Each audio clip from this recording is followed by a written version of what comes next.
Imagina a cena.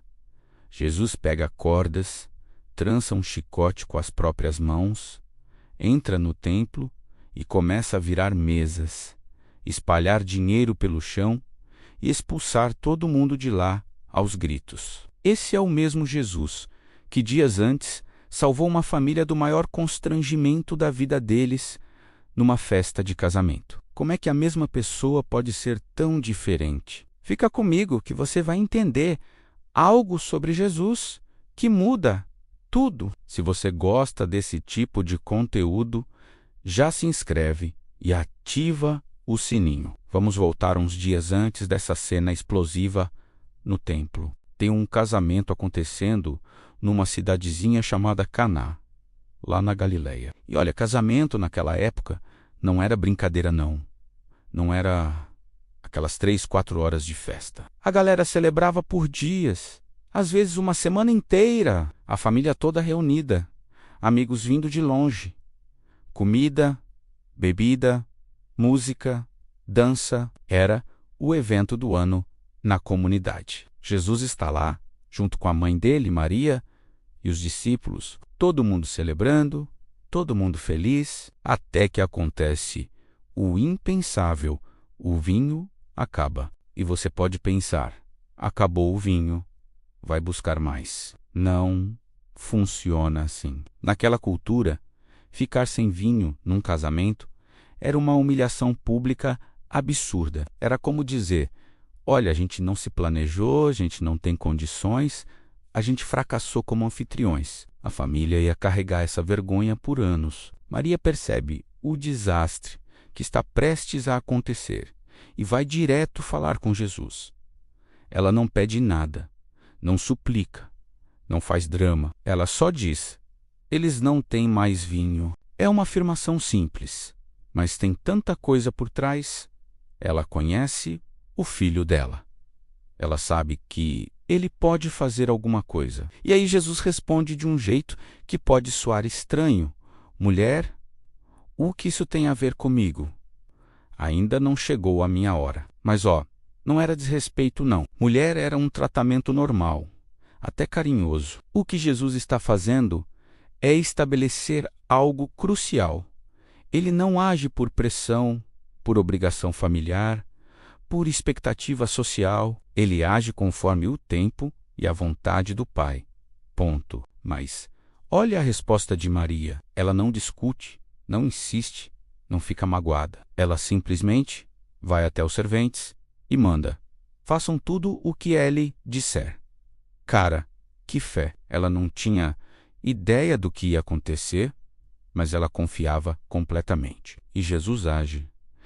Tinha ali 6 talhas enormes de pedra. Não eram jarrinhos decorativos, não.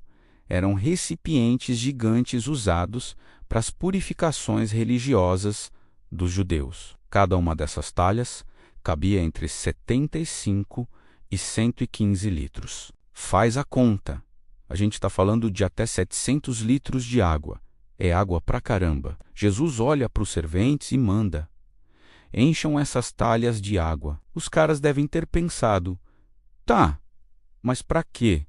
Mas eles obedecem. Enchem até transbordar. E aí vem a parte maluca. Agora, tirem um pouco e levem para o mestre-sala. O mestre-sala era o coordenador da festa, o cara que provava tudo e garantia a qualidade. Imagina o que passou pela cabeça dos serventes. Eles sabiam que era água, eles mesmos tinham acabado de encher aquelas talhas, mas eles levam assim mesmo. O mestre-sala prova. E cara, ele fica chocado. Aquilo não é água, é vinho. E não é um vinho qualquer, não. É o melhor vinho que ele já provou na vida. Ele fica tão impressionado que chama o noivo e fala, que loucura é essa? Todo mundo faz o contrário. Todo mundo serve o vinho bom primeiro. E quando a galera já bebeu bastante e nem está ligando mais, aí serve o vinho inferior. Mas você guardou o melhor vinho até agora. Esse foi o primeiro milagre público de Jesus. E tem tanta coisa acontecendo aqui que é fácil de passar batido. Primeiro, Jesus se importa com as nossas situações do dia a dia. Ele não estava curando câncer ali, não estava ressuscitando ninguém, ele estava evitando que uma família passasse vergonha numa festa. Isso diz muito sobre quem ele é. Segundo, quando Jesus transforma algo, ele não economiza. A água não virou um vinho meia-boca, virou o melhor vinho da festa. E não foram 10 litros, foram centenas de litros. Deus não é mesquinho, ele é absurdamente generoso. Terceiro, repara que ele usou as talhas da purificação. Tem um simbolismo profundo aí. Aquelas talhas representavam o sistema antigo de tentar se limpar através de rituais. Jesus transforma aquilo em celebração, em alegria, em algo novo. Ele veio mudar tudo. O texto diz que Jesus manifestou a glória dele e os discípulos creram nele. Esse é o ponto. Os milagres não são para impressionar, são para revelar quem Jesus realmente é. Aí Jesus vai para Cafarnaum com a família e os discípulos.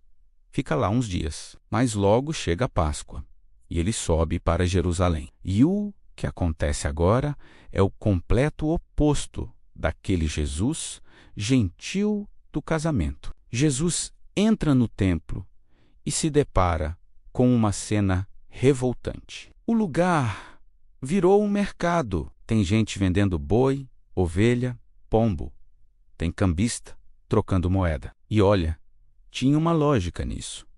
Os peregrinos vinham de longe para a Páscoa e precisavam comprar animais para os sacrifícios. O problema não era o comércio em si, mas onde e como estava rolando. Aquele espaço, o pátio dos gentios, era o único lugar onde pessoas que não eram judias podiam entrar para orar. E tinha virado um bazar ensurdecedor. Além disso, os comerciantes estavam explorando os pobres com preços absurdos. A adoração tinha virado um negócio lucrativo e sujo. E aí Jesus explode. Ele pega cordas, trança um chicote, e isso não foi impulso não, levou tempo para fazer aquilo, e expulsa todo mundo de lá.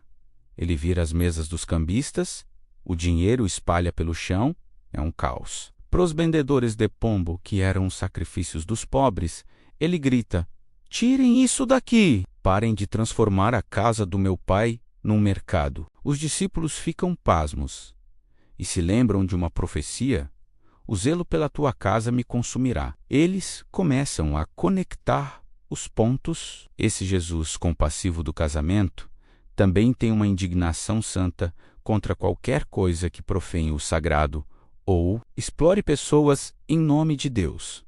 Os líderes religiosos ficam furiosos e confrontam Jesus. Que autoridade você tem para fazer isso? Que sinal você nos mostra? Eles queriam credenciais, queriam prova. A resposta de Jesus é enigmática e profunda. Destruam esse templo, e em 3 dias eu levanto ele de novo. Os caras olham para o templo, que levou 46 anos para ser construído, e acham ridículo. Você vai reconstruir isso em 3 dias? Mas Jesus não estava falando do prédio, ele estava falando do corpo dele, ele estava profetizando a própria morte e ressurreição. Os discípulos só iam sacar isso depois, quando tudo acontecesse. Aí todas as peças do quebra-cabeça iam se encaixar, e o capítulo termina com algo perturbador. Muita gente em Jerusalém viu os milagres de Jesus e acreditou nele. Mas o texto diz que Jesus não confiava neles. Por quê? Porque ele conhecia o coração de todo mundo. Ele sabia o que tinha lá dentro. Jesus consegue ver a diferença entre fé genuína e hype momentâneo. Muita gente estava seguindo ele por causa do show, dos milagres, do entretenimento. Não era compromisso de verdade. Era tipo seguidor de Instagram que curte tudo, mas nunca interage de verdade, sabe?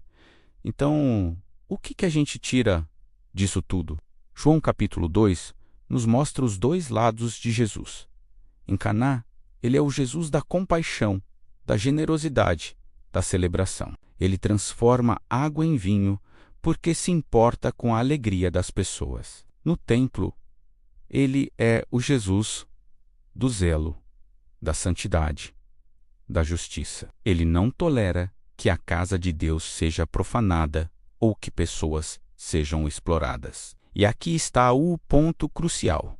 Esses dois Jesus são o mesmo Jesus. Ele não é só amor fofo e abraços. Ele também confronta, desafia, vira mesas quando necessário. Ele é cheio de graça, mas também é cheio de verdade. Ele celebra conosco, mas também nos chama para a santidade. E aquela observação final sobre Jesus conhecer o coração das pessoas é um alerta para a gente. Não dá para enganar Jesus com religiosidade superficial, com entusiasmo de momento, com fé que só aparece quando convém. Ele vê através de tudo. Ele quer verdade. Ele quer que a gente faça o que Maria disse. Façam tudo o que ele disser. Não só quando é conveniente, não só quando traz benefício. Sempre. Jesus em Caná e Jesus no templo, transformando água em vinho e virando mesas. Esse é o Messias completo, compassivo e santo, generoso e justo, acolhedor e desafiador. A pergunta que fica é: qual desses dois Jesus você mais precisa conhecer hoje?